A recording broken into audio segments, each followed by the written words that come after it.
Yeah, Robin and Larry, the 4-count indictment was unsealed last night in U.S. District Court, accusing the former president of trying to overturn the results of the 2020 election by carrying out conspiracies in an effort to remain in power. Politicians from both sides of the aisle and Trump's campaign reacting to the criminal case last night.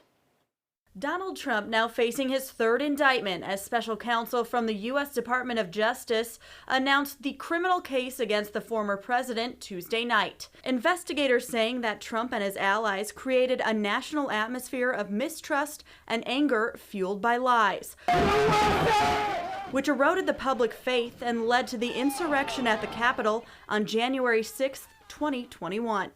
Downstate Republican Darren Bailey, who lost the Illinois governor's race and is running for Congress, says he believes this is part of a political witch hunt against the former president. I even become frustrated with, no pun intended, but what I believe to be trumped up charges. And I think this is backfiring on the people that are trying to push this through. U.S. Senator Dick Durbin said, quote, "No man, not even a former president, is above the law."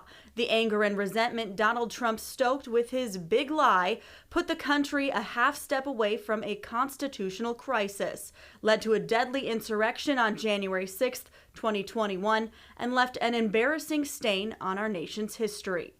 Trump's campaign responding to the indictment, saying, quote, "These un-American witch hunts will fail and President Trump will be reelected to the White House so he can save our country from the abuse, incompetence, and corruption that is running through the veins of our country at levels never seen before."